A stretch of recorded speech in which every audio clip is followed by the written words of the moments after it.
And welcome to this episode of The Fast Lane. In this episode, we sit down with Chris Korfist and Dan Fichter and discuss the most mythical, the most researched, the most talked about sprint in American history, the 40-yard dash. So much to get into today. If you like this episode, don't forget to go back and listen to our previous episodes. Take notes, send us questions. We love the questions.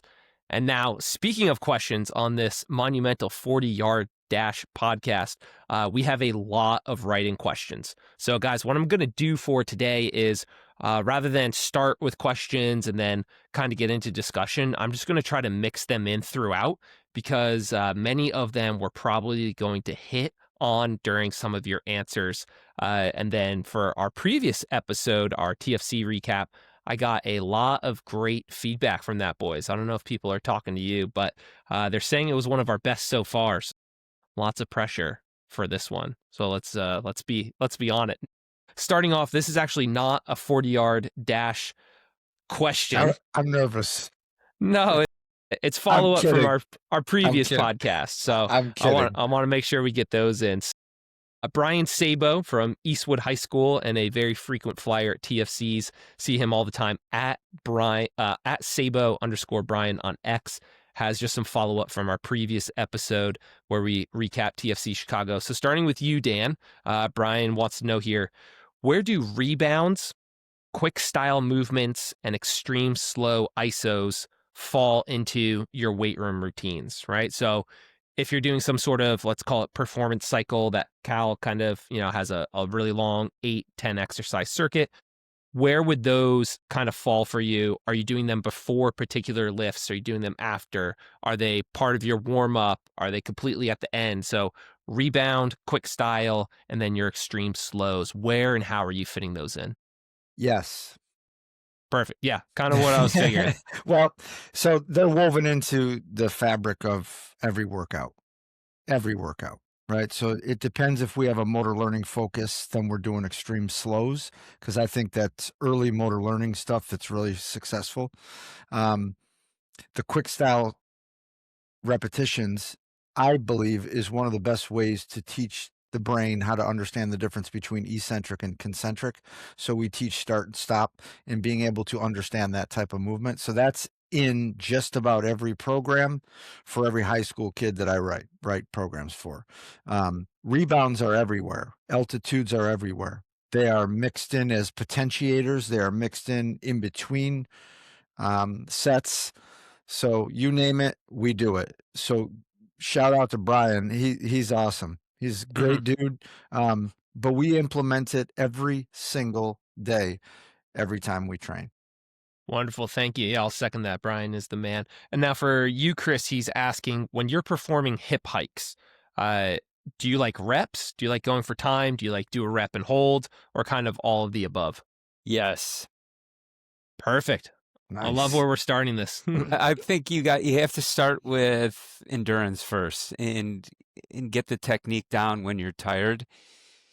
So whether that's reps, 30, 40, 50 reps, or the one I really like is the metronome, to go with the metronome. I think I've been doing that with the foot stuff. What's that disc called, Dan? Toe Pro. The Toe Pro. My new favorite toy. And I really like it. That'll be a different podcast altogether. Yes. Can't wait. You'll love that, Chris. Yep. Yeah. So then, eventually you phase them out because you've gotten strong enough, and you can tell by looking at the film to see if their hip is holding their foot better. And now for endurance first, is that a more in the last couple of years thing for you, Chris, or is that it's always been in there? Because it's always been in there. Okay. It's always been in there. I think when you're dealing with the hip and the core, I think endurance is a huge part of it. You have to make sure you can hold your body in position for those ridiculous periods of times that we are up. Because that's when you fall apart, is when your trunk falls apart. The swinging appendages don't track straight anymore. And that's when you have compensation patterns. All right. Now, speaking of fatiguing, this is perfect into our next one. For both of you, thoughts on using battle ropes for upper body fatigue? You know, you're just there swinging your ropes.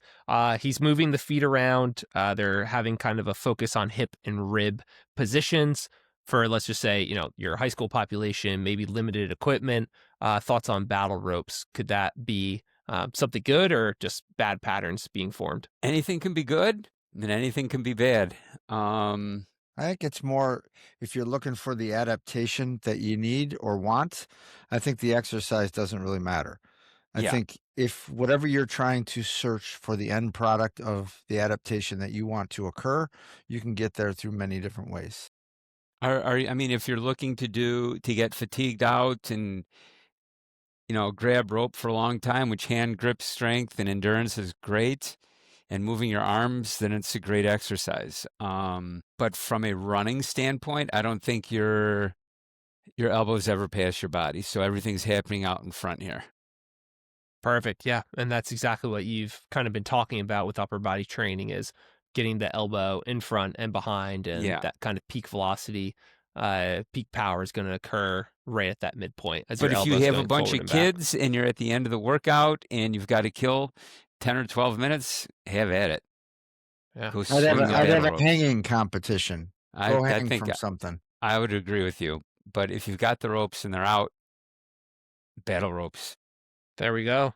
Do you All right. guys wait a minute? Do you guys remember the canvas sheets with the grips that you used to shake like this? Did you guys ever use those? I love those. So it was this canvas that was probably, it looked like a parachute, but it's smaller, right? So two people hold on to both ends of it and you shake it up and down as fast as you can. So now you're getting core stabilization. You're getting the muscles to turn on and turn off, and you're holding position, which is freaking awesome. And you can make it shake as fast as you want, and you try to shake the other person off of it from holding We it. should So- sell those. Another Yeah. thing we'd lose our money on.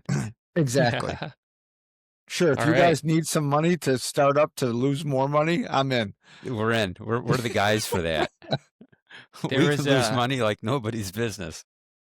There was a podcast that Cal was on, and he was talking about taping your mouth, and someone's like, "Oh, do you have a product for that?" He's like, "No, like I'll let you run with that." And now in Walmart, they call it hostage tape. Really? Yeah. You put it over your mouth. It's called hostage tape. That's exactly a Cal quote. I'll let you run with that. Yeah, exactly. Hey, he Thanks, missed Chief. out. Thanks, Hostage Chief. tape. It really took off. Well, I won't tell the story of a just a as good as player. a towel. Waving a towel. Yeah. Towel offers a lot of resistance, and you can get better range of motion through your shoulders because it's not as heavy. Have you guys seen my towel exercises, Chris? I know. I I have. know. Yeah. Though Yeah. they're still, that's part of the quick style progression, but keeping that towel taut by lengthening the right muscles and shortening the other muscles is extremely important when it comes to holding posture and all that stuff. So yeah, there's a bunch of different things that you can use to get what you want. I'll be taking notes, and we'll have a weird stuff podcast coming down the pipe And here. There you go. Now, getting into 40. Chris, can you give a brief history of your training of the 40-yard dash? A brief history, and then after, I'm going to give you a quote from your 4440 article to kind of give us some information So on. let's start with the quote. Let me hear what the quote is. Oh, you want The- the quote first? Yeah. Okay. The All right. vaunted 4-4 article. Okay. So Chris wrote an article on Simply Faster. It is titled What year? 4440. Do you remember what year I wrote that? Oh, I don't know. Dan, do you know? Yeah, let's No. call it 2000, circa 2018. Yeah, there we go. Okay. What a great year. So- Fine wine, everything. Just about 8 years ago. All right. So your quote from this 4440 article on Simply Faster: the athlete with a 24-inch vertical jump does not run a 4.4. A 55-meter sprinter who runs a 6.9 FAT doesn't run a 4.4. An 11.5 100-meter dash kid does not run a 4.4. It is mathematically impossible for an athlete to run that time and still get a 4.4. Yet that is what I hear. I think that track is catching on with college recruiters because it is easy to see who truly is fast. Timers don't lie. Electronic timers provide facts. So I wanted to just get it out there. If you had, any coming to you reading that quote, but if you jump 24 inches, you're not running a very fast 40. If you have a 6'9", 55 meter, you're not running a fast 40. 11'5", 100, you're not running a fast 40. Give me kind of just thoughts and ideas off of that quote. Yeah, I'm still behind that because there are certain metrics that you have to meet for every moment of that 40-yard dash, especially the beginning. So for the 24-inch vertical jump, you've got to push your body out. And I know there's some correlation between a good vertical jump and a good push out of the blocks or out of your stance. 24 would not be a good number for that. I think for me, I'm going to say a bare minimum would be 28 to 30 inches would be your bare minimum to be able to push yourself out properly, to move your mass the 2 feet that you need to move before your foot hits the ground. When I say move your mass, that means your ass is 2 feet past the line when your first foot hits, preferably underneath your hip. Because I'm going to measure where your hip is in relation to your foot contact. And we will get into that a little bit later. I kind of know the answer to some of these questions and how important acceleration is, but so then once you get going, if you're behind, you're behind, and you spend all of your time either leaning or struggling, and you fall apart by the end of a 40-yard dash.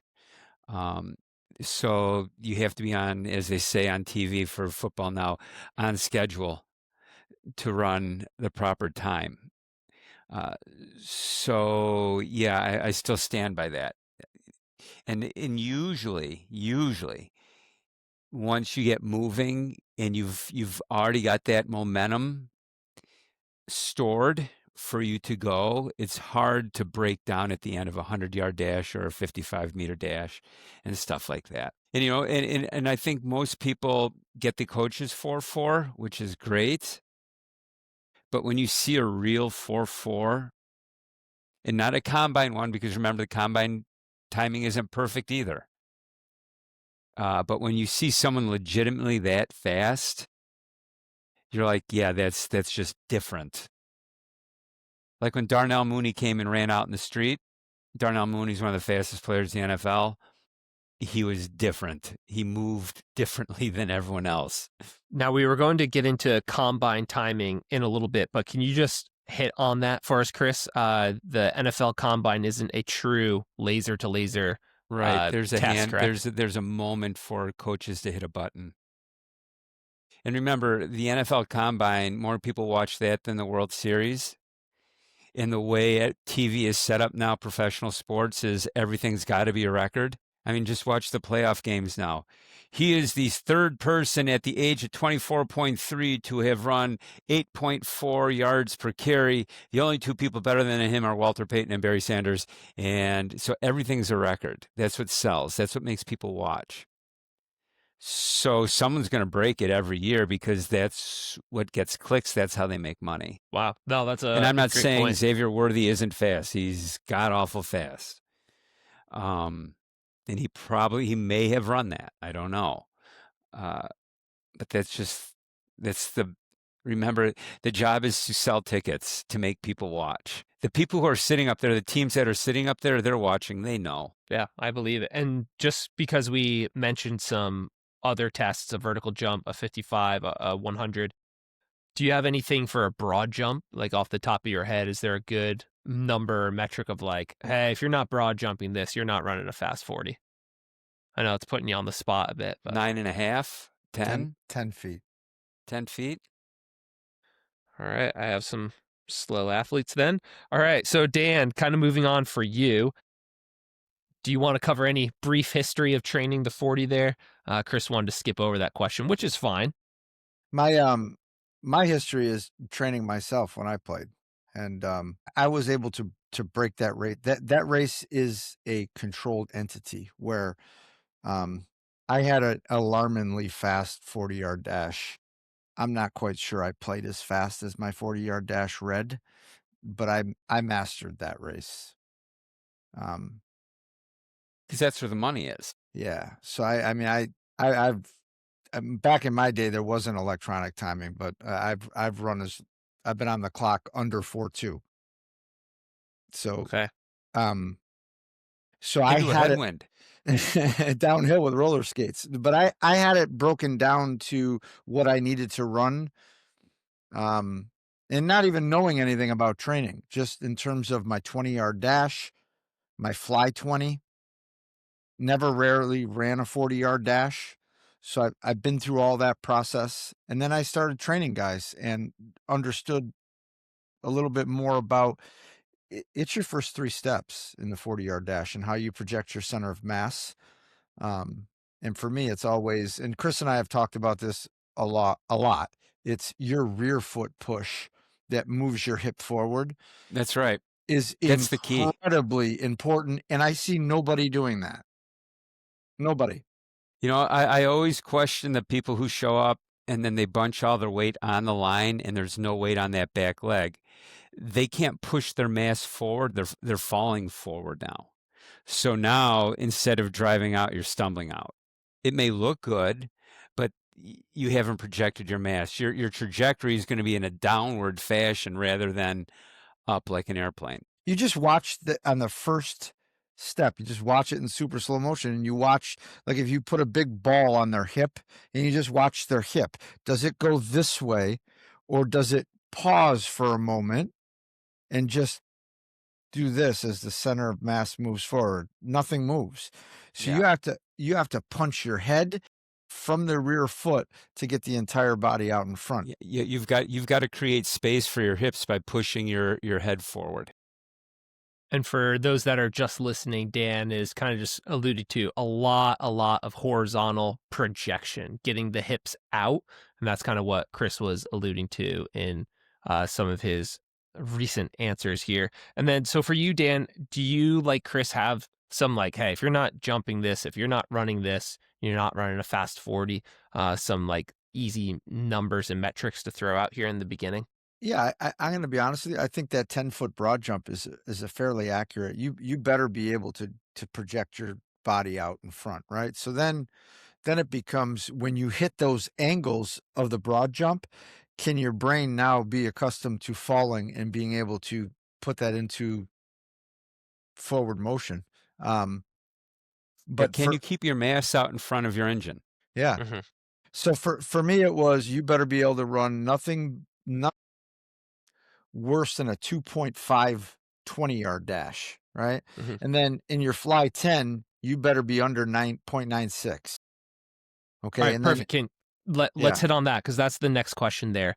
Is there a certain fly 10 number where Yeah. it's like, hey, Now, we have to be hitting this? And this is my other pet peeve, is I rarely use yards. I usually use meters, right? But when you're training somebody in the 40-yard dash, it makes more sense to talk yards. So we would say you better be well under 1 if you think you got a shot in 10 yards, fly 10 yards. And in the guys we train in track and field, we're under 1 in 10 meters. So that's pretty damn fast. So I would say 1.88 or better in the fly 20. So your second half of your 20-yard dash better be under that. You put a 2.45 together with a 1.89, now you got a 4.34, right? So that's where you're shooting for. Those are your numbers. So when I would warm up, I knew if I wasn't running under 2.5 at that point in my warm up, I wasn't ready to run under 4.3.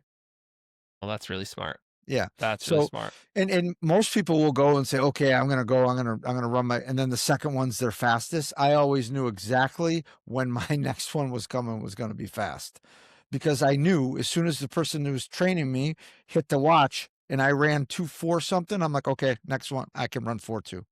I'm ready to roll. Okay. No, that makes a lot of sense. And one of my big reasons for asking that is there are coaches out there that only have enough timing systems or lasers for catching a fly, right? Like the timer starts and the timer ends. They might not have the technology or the ability to catch it right from the start. So those are going to be helpful numbers for a lot of coaches out there. And so now, Dan, you coach a football team. Is the 40-yard dash an event? Is it something you're training for, or is it just a byproduct? And kind of same thing with you, Chris. Like, is it ever in the back of your mind of training for the 40 for a football team or a track team with football players on it? So I'll answer that as a football coach, right? So when I first started doing it, I would say, we were doing 20-yard dashes, and I was, trying to get those kids, as many kids, to play on our defense that could break 3 handheld in the 20-yard dash, right? Then as we got better and better, it was, can you get under 2.8 to be able to play on defense, right? And then that fad went away, and I stopped doing that. And then I started doing what Tony Villani measures. It's just an acceleration metric. It doesn't tell you what your 40 is going to be, but it's a 5 into a 10-yard fly. 5-yard start into a 10-yard fly. And that is a great acceleration metric to see different positions that you can accelerate from and then get up to speed, right? So we spent a lot of time doing that. But as we do our fly 10s and we do all these different times, I know exactly what somebody's going to run. We never have to run it, right? So I had a kid this year who the coaches said, if we're going to scholarship him, he needs to run under 4.5. So with all his metrics that he had going on in the summer, 100% he was going to do it. The kid was coming to me, so, Coach, how do you know? I've never run a 40-yard dash before. I'm like, we'll spend 2 seconds putting you in the position of how to start, and I know your numbers will produce that. And he did. His first one, he ran 4.6 because he doesn't really understand it. His second one, got himself ready, ran it 4.5. You know what I mean? So I don't think kids understand the progression of when you're going to run your fastest, but if he was training for the combine, that's a different story. That is a very precise, this is the point in time you're going to run this time. So, yeah. Anything else for you, Chris? Is that anything in the back of your mind if you have football players on your track team? Yeah, we'll run 40s. Just because everyone knows what that time is and what it means. And if you come train here, I mean, that's why people are here. I mean, that's what's going to get you money. That's what's going to move you along to the next level. You can't say I'm a 4.8 40 player, but I just love to play and I'm really technically sound. Nobody wants you. And with that kind of like thought process or mindset, have you laid out indicator distances and speeds and stuff, or do you kind of just pull all that from your 1080? I need 1080. To get to, okay. I've had the 1080 for so long now, I don't know what I'd do without it. And this is a perfect segue then into, I think we're going to talk a lot about force per body weight and velocities and power per body weight today. Well, let's go back for a second. I think Dan kind of alluded to this a little bit, but really, if you are not in the right position to start, you're not going to make it. I see way too many people when they put their hand down to go, oh, look at Dan's friend. Oh. I locked mine out. I can't. She'll start barking. So when they put their hand on the ground, I'll see their front shin, at about 70 degrees, and their back shin may be all over the place. You've got to get those suckers as parallel and as level to the ground as possible. So when you push, you're pushing forward.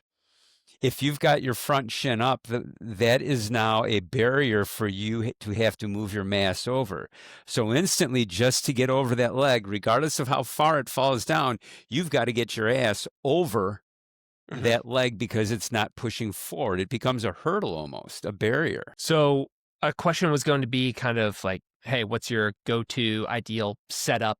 It's really hard without video and everything there. But I know someone knows what they're doing is when they get their feet on the ground and then they walk back into it and they're looking at where their shins are when they line themselves up. I know they're going to run a good time just because of where they're going to push. And my thought process is as soon as I tell them, show me what you got. So they'll line up and I'll look. And I'll be like, there's no way you can get to your back foot from that position. And they're like, well, what do you mean? I can really push off my front foot. I could give 2 shits. If you can't get through your back foot to give it to your hips, that angle that your front leg is at is such at a biomechanical disadvantage to push You're yourself. Done. You have to stand up. Yeah. You have to stand up. So So that's a big deal. The other thing that I don't think anybody talks about when you're in this business, like Chris and I, is you'll get kids that come to you and go, okay, I run a 4.5. Okay. Can you make me run a 4.4? And I'm like, sure. If you ran a 4.5 to begin with. On my watch, on our timing system, you're like a 4.8. I'm good. I ain't that good. Right. So you have to really, that burned me a lot in my younger years. Like I used to have some kids, fathers with big money, they'd come in and say, okay, we want to run this. This is what he's running. And I'm going nuts. The kid ran 4.7. I'm like, this is freaking awesome. He's flying, because he was like a 5 flat kid. And his dad's like, he ran 4.5 at this camp. I'm like, you're full of it. If he ran 4.5, I could do that, do him backwards. You read the other guy with the same name. Wrong column. So really telling kids and understanding it a little bit when they get on the beams and they get on the timing system, or you tell them, this is how many miles per hour you got to hit. And if you can't hit that, you don't have a shot in hell. So let's start to understand the little pieces before we throw in I run a 4.5 or I run a 4.4. Yep. And that's what's great about the 1080 is just based on numbers alone. You have to hit certain numbers to be there. So your force out of the block per body weight would probably be 8 newtons per kilogram, which is I really want to talk about Ken Clark's research on the 40-yard dash, because I think there's a lot to that, a lot of misconception about it. Yeah, I have that kind of queued up down here, but you're already talking about force per kilogram. Can you talk a little bit about that, Chris? Because I know we're going to talk numbers and body weights and forces and power and all that, just for a coach that doesn't know too much about force velocity profiling or those numbers and what they mean. So force is the ability or the action to get a mass from no velocity, from a standstill to movement. The more force you apply into the ground, the further you're going to project that mass. Now there's a threshold. You can only press so much because you only have so much time on the ground. So I think the most on my metrics, on my stuff, is like 8.4, 8.5 newtons per kilogram.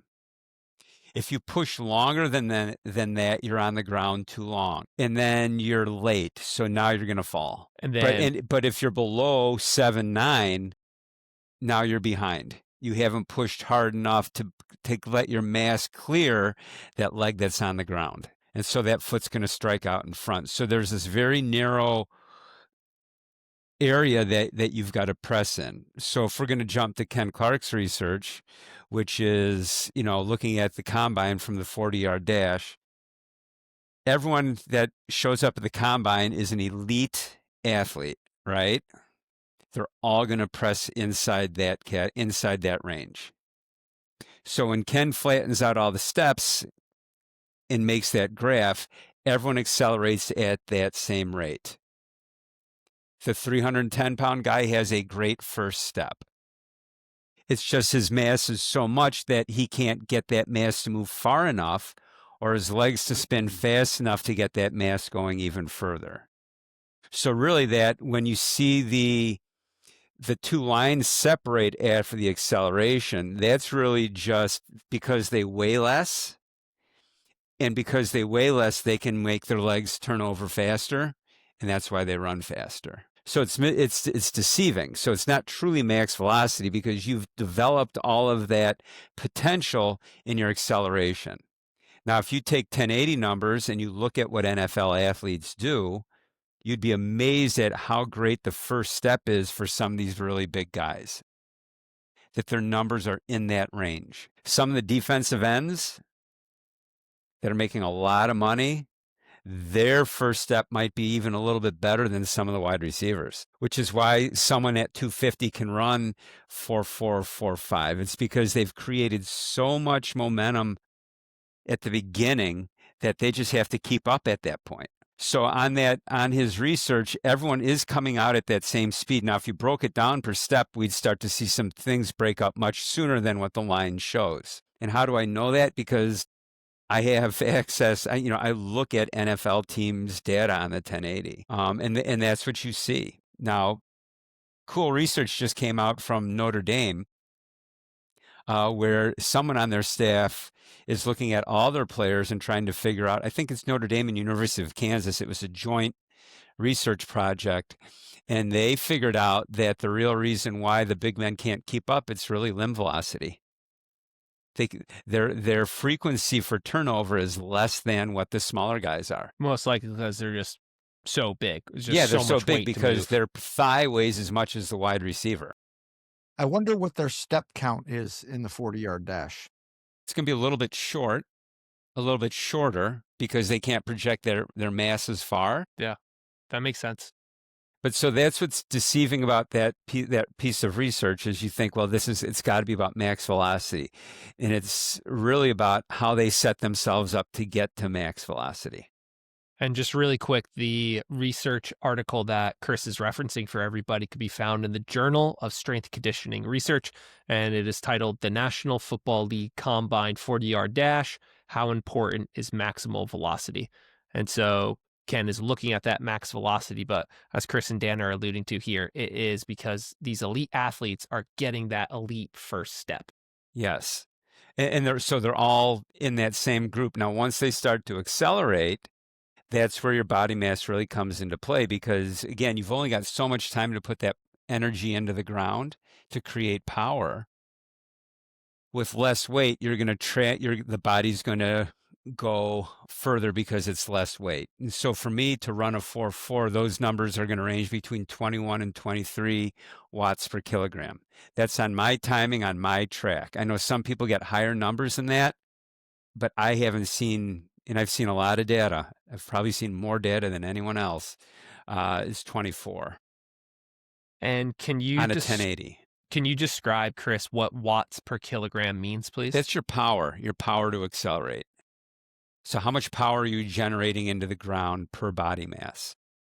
So again, we make that number smaller. Let's say we've got two guys who can generate the same amount of power underneath a barbell where they're not projecting their mass. But now you have to project your mass, and the guy who weighs less is going to go further because they're both generating the same number of watts. Let's say they both generate 600 watts of power when they're moving a bar or something. But one guy weighs 175 and one guy weighs 200.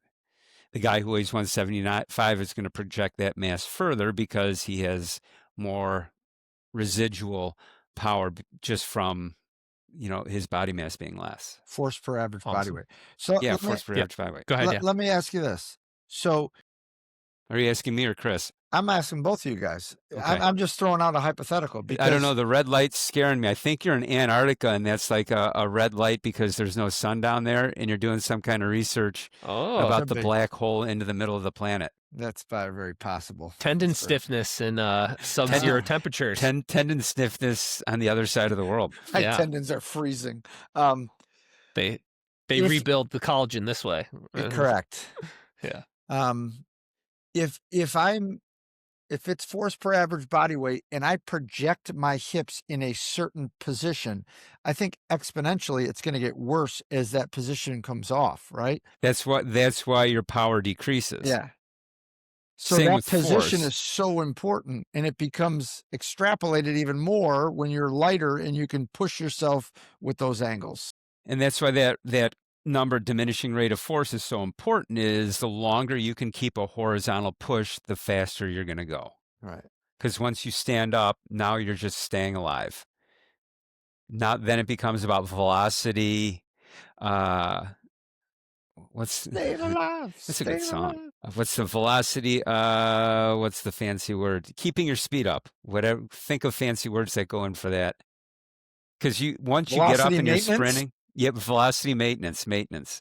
It's a 3-syllable word, and I'm not doing 3 syllables today. It's after 8 o'clock. It's after 8 o'clock. You're shutting it down. I didn't get much sleep last night. The dog kept sleeping on my head for some reason. Boy.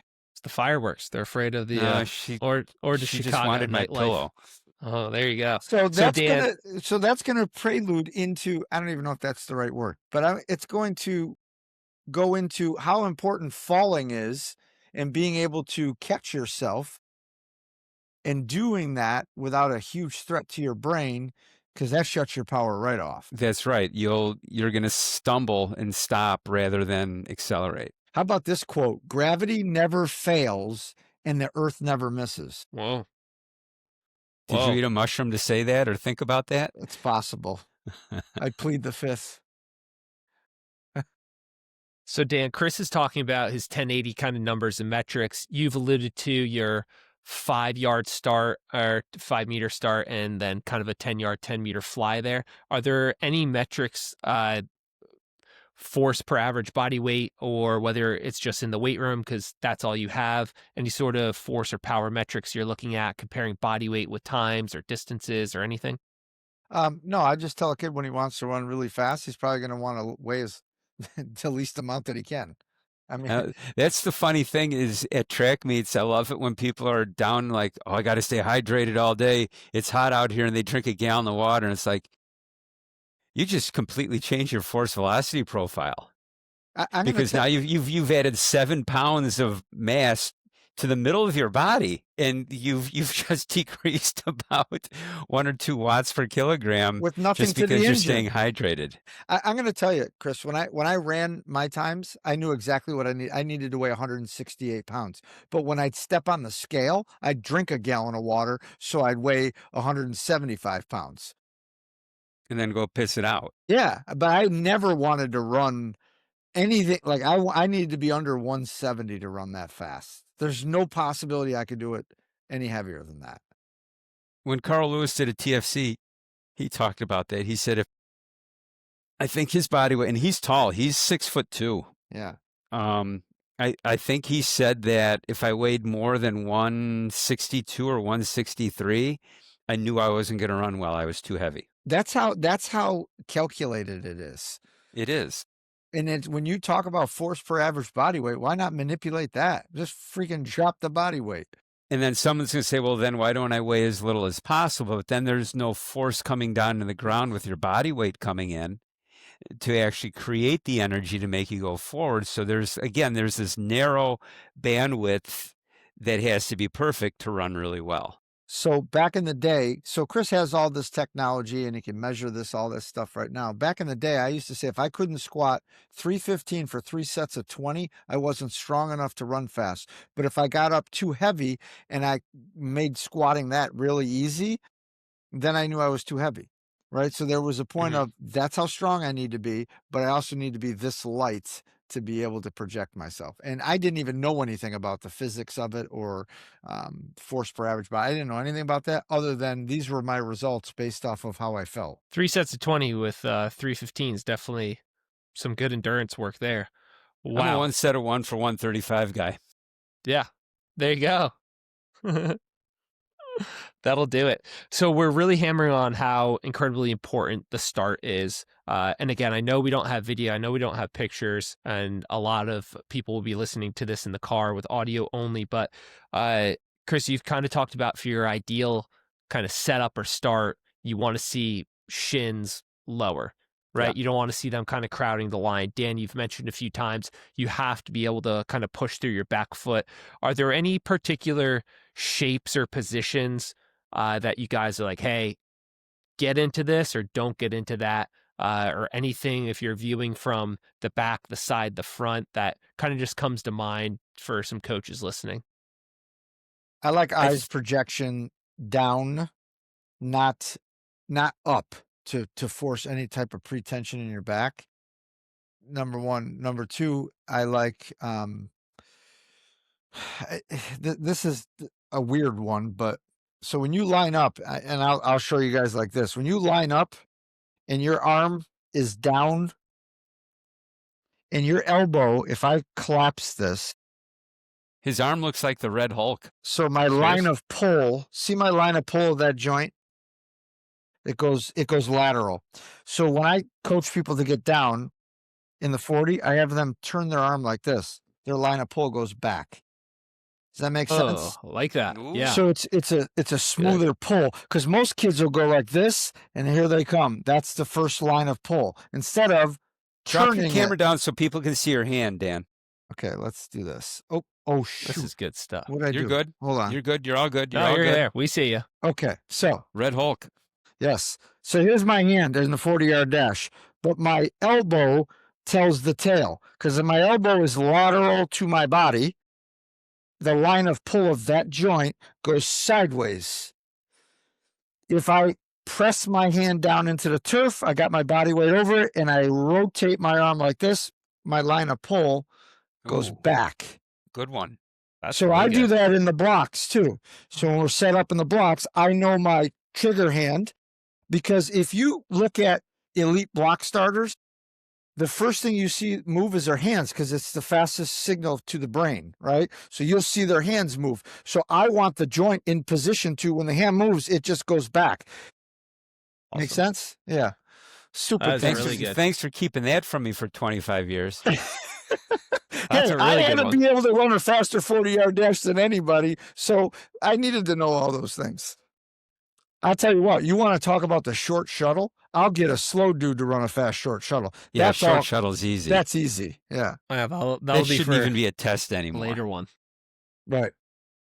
Everyone's 4-2.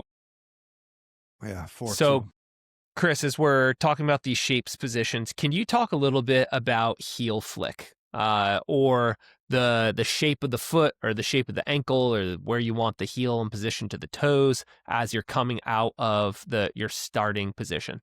So coming out of the blocks, heel has to come inside. Otherwise, if the heel falls out, you're not pushing straight ahead. Or So- and then you see a lot of people who just don't use their feet at all. They just step out. There's no if you're sitting behind them and they have shorts on, you can see the tension in their calves if they're going to push out or not. Some people just step out or jump out. There's no real tension in their feet when they go. So if I see that heel fall to the side, so let's say it's your left leg is your up leg and you push, and I either see the heel float up or to the side, I know you haven't pushed hard enough and you have not gotten plantar flexion that you need, because I think there's more than enough research to show that plantar flexion is probably the most important thing in a start and acceleration.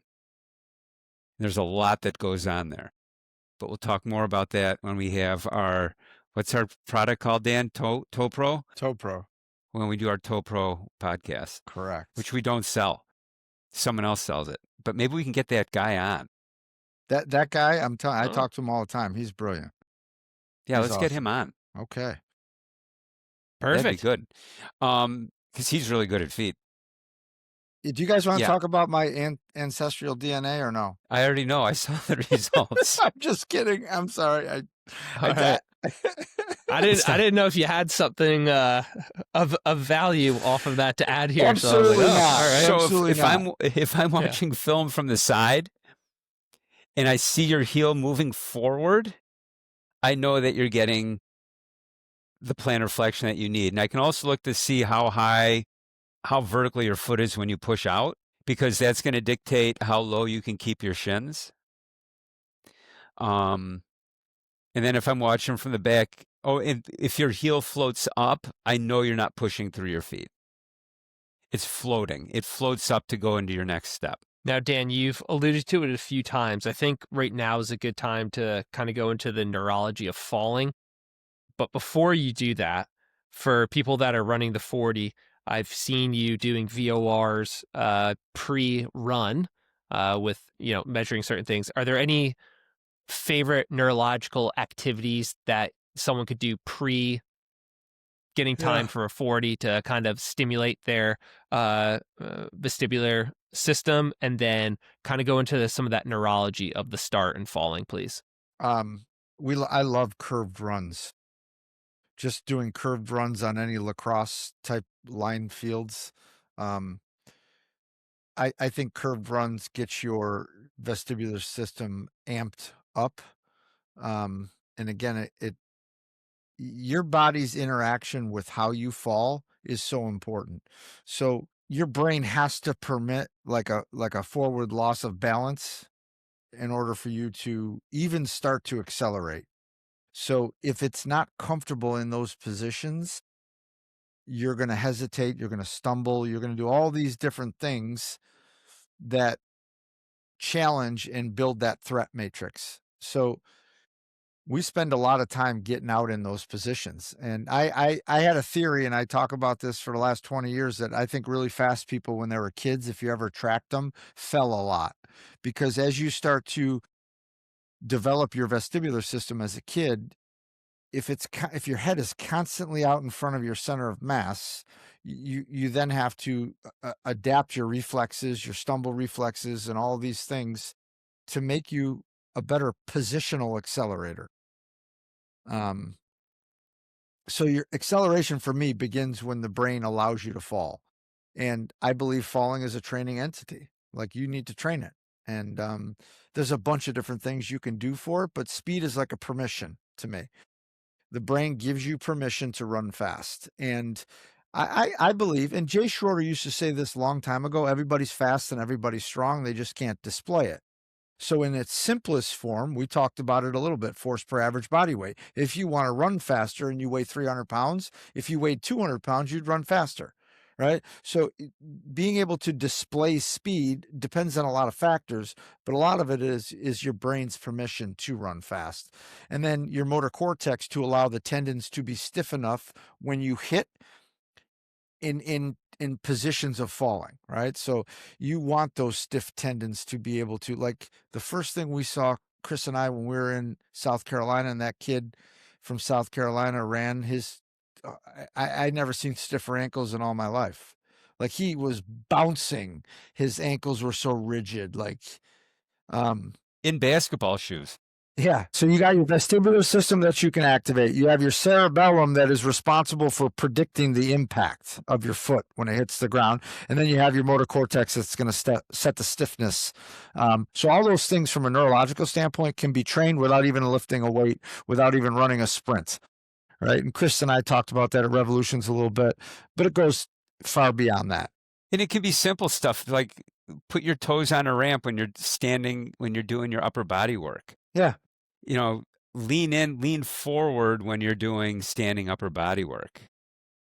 Yep. Anything that gets your toes where they're up and make you feel like you're falling forward, so that becomes your comfortable spot. Heels elevated, toes No, on the ground, just or heels feet on the the ground? floor, Yep. toes up, lean into it. So your brain says, hey, my toes are up. You know, the radar says we're leaning forward based on what our toes are doing. You get strong in that position. We spend so much time getting strong, standing on with all of our weight on our heels. That's why we can't run fast. We got to get strong being on the balls of our feet. So a lot of your kind of upper body exercises that you've talked about, Chris, could you progress those to toes are elevated as you're doing your pull throughs and everything? Okay. Just So slightly that a tip lot. your body forward. It changes everything. Yeah, just lean forward. Okay. Oh, that's good. And then so, even better, lean forward and raise a weight in front of you and try not to counterbalance it falling backwards, to counterbalance the weight coming up, pulling you forward.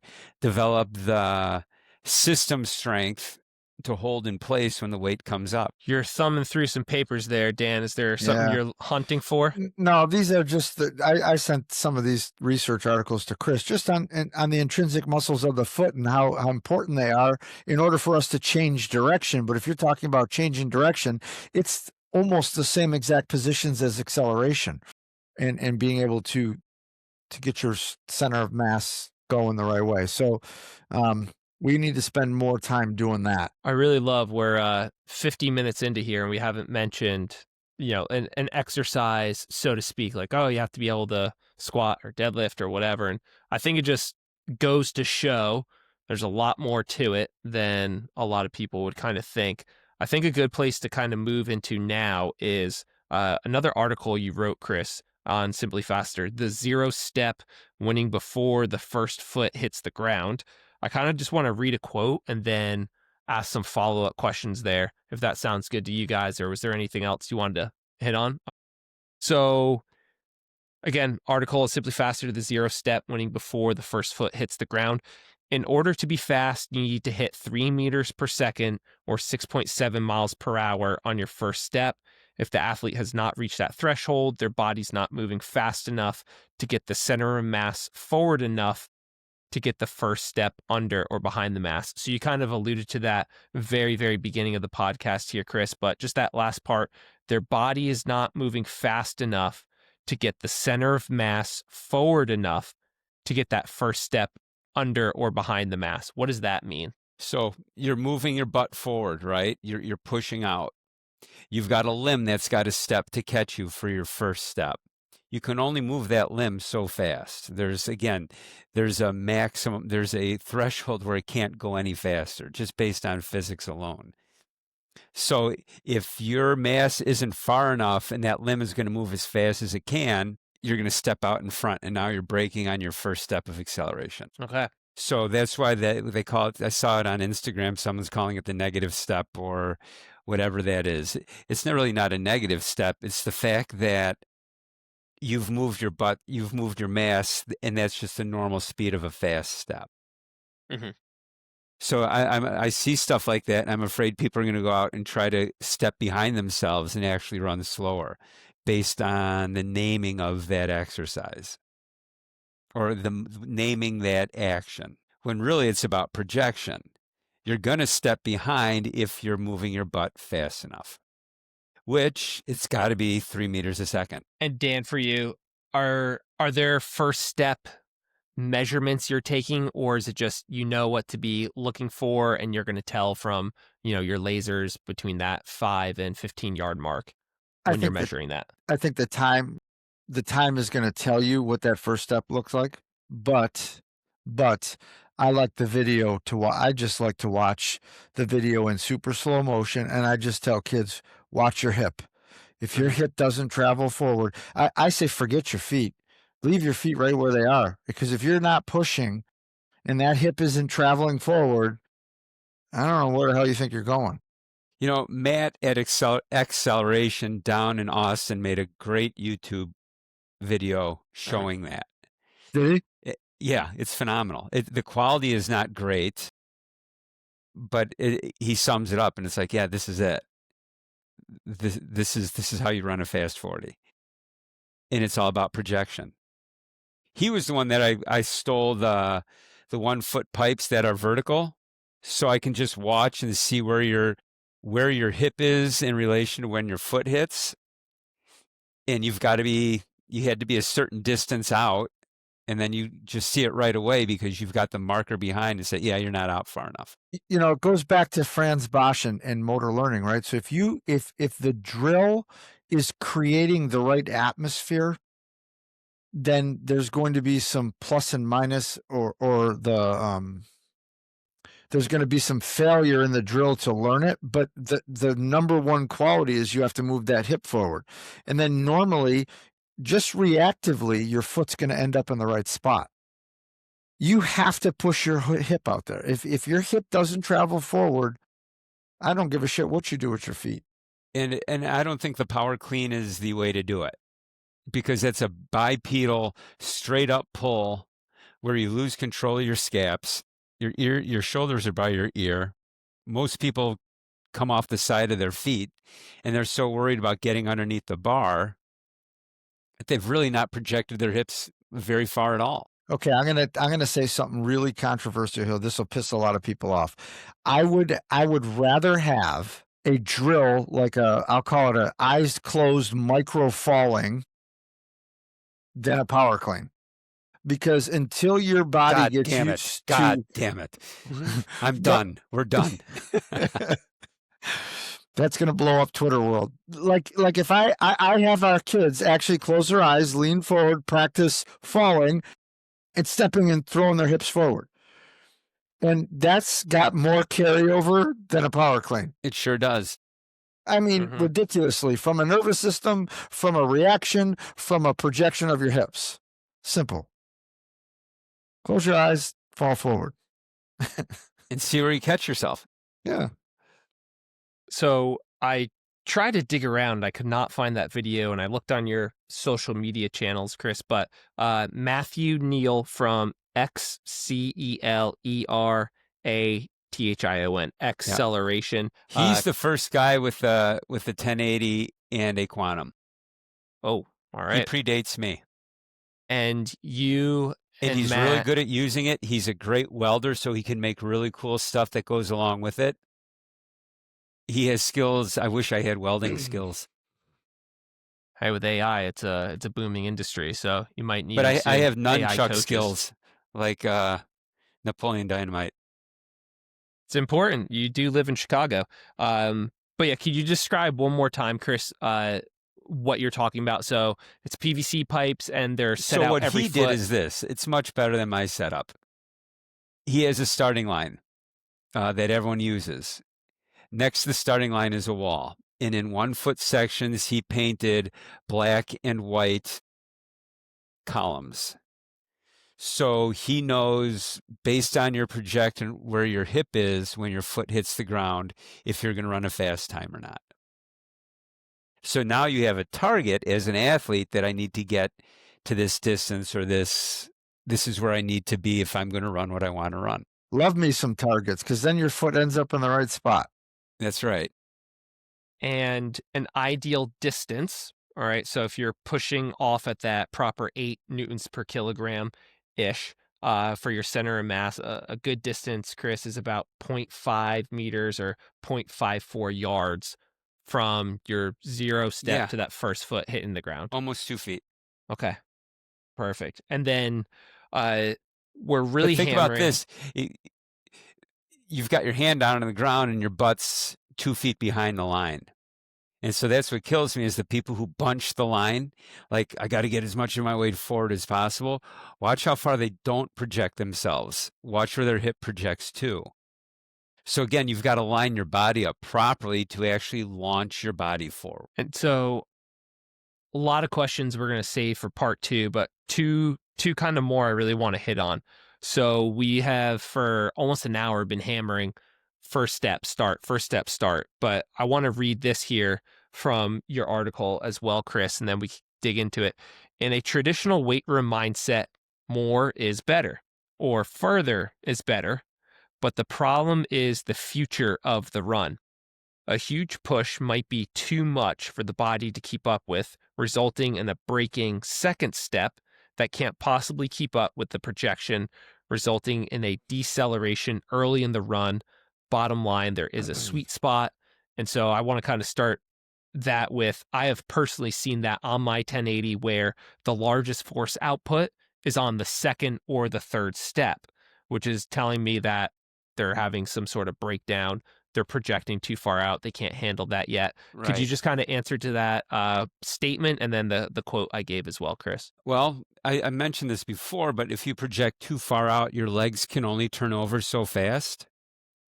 So you're going to hit, but now to catch yourself, you're going to stumble forward a little bit. And so that next step has got to be a catcher. And now you're braking. Because again, our legs can only travel so fast. And that's really a key. It's really finding this, they're talking about this more and more, that really it's your limb velocity that's going to dictate how fast you are.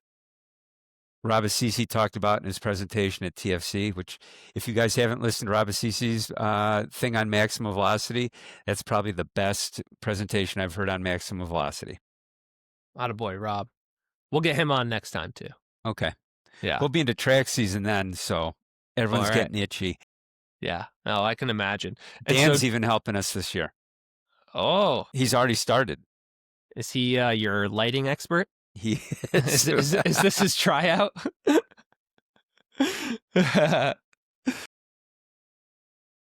So, Dan, as you're kind of hearing that and hearing what Chris is talking about, is there anything neurologically that could be going on there as well? Too much of a projection and then they start to slow themselves and kind of break themselves down?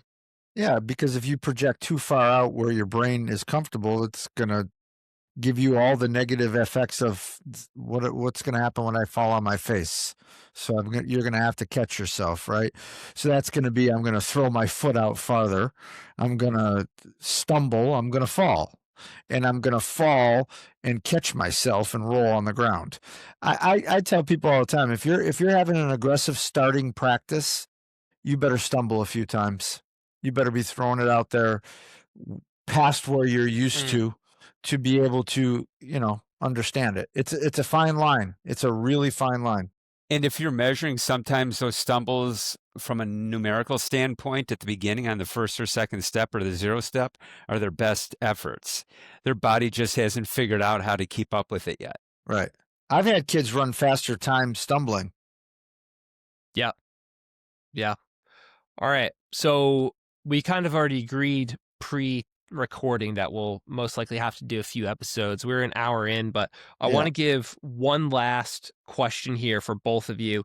We are in the winter time and we are talking about 40, so most people are probably going to be stuck indoors. Dan, how much snow did you guys end up with? Oh, like 1.5 feet. Wow. Yeah. That's a dumping. Yeah. That's no fun. We just got ice. My Canadian father-in-law has a bobcat that he plows his driveway with. Oh yeah, he crushes it. All right, so for the coach that's stuck indoors for the next couple of months here or weeks or whatever, they have a weight room, and let's just say they have 10 to 20 yards of a sprintable area, right? They're stuck indoors. They have a weight room and 10 to 20 yards of a sprintable area. What comes to mind of, all right, if you're training for the 40, you better be hitting on some of these things. I know we've talked a lot about them, but if you could kind of just summarize it in a little package for the coach that's made it one through. Take a heavy jump stretch band, connect it to one of your many power racks, connect it to your waist, and just work on that first step push. Get your feet into position and just learn how to push off both legs forward and land. I bring our kids in the gym and spend a lot of time working on smashing our knees to the ground and getting our shins to drop and just being able to. That's a good coaching cue. That's a really good coaching cue. I'm learning so much from you tonight. Good. It's the red light. The elbow was mind-blowing. I loved that one. But That I was mean, really good. if kids can just start to understand those positions, then when it's time to go live and get outside and start running fast and putting those angles up there, they've seen what those angles feel like. And same with the rubber band around your waist. Yeah. Get your shins lined up and learn to push in that position. And what you'll see is their feet are so weak that they can't hold their feet in a vertical position when they push. So they're going to get strong just pushing from that position. I mean, if you think about it, you go into the weight room, everyone's purpose for going into the weight room is someone who squats a lot can run a fast time, or they can clean a lot, which that research has never been shown, or nobody's ever found that actual research. So why don't we just be more specific? And if we really want to run a good 40, which is important for high school, for everyone, just line things up and push. It's just a squat in a horizontal fashion. Horizontal squats. There you go. Chris, remember when you talked about the vertical jump and the shin angles matching the torso angle? I think all those things are important. Now, if you take those angles and you do that, now we're really talking. Now you got shins parallel to the ground. We got torso almost parallel to the ground. Now we can project. Now we're cooking. Well, hey, gentlemen, thank you so much for all of that. I hope everyone listening got a ton out of that. I highly recommend you watch this if you have time. Kind of just stamp and bookmark some certain times or certain things. Talk Dan really gave fast. a lot of good when they want to visuals. 1.5, because everyone listens at 1.5, they won't be able to hear me at all. That's so true. I blast through podcasts and audiobooks on my zoomed up time. That's pretty good. Any last thoughts or words here for everybody, gentlemen?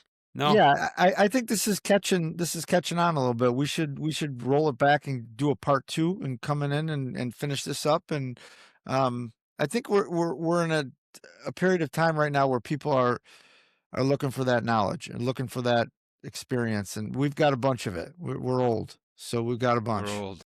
There we go. All right. Well, for everybody, thank you so much for listening to this episode of The Fast Lane. Episodes are available anywhere you listen to podcasts. Please share this episode and don't forget to like, subscribe, and leave a review. Reach out to us. You may message me on X or Instagram at Coach Chris Kerr if you have questions from this episode or ones you would like answered in future episodes. You may follow Chris on his school account, SKOOL. He has links on his social channels. You may follow Dan and all of his training at his Patreon account, Patreon. He also has links in his social channels. Thank you so much, and we will see you next time.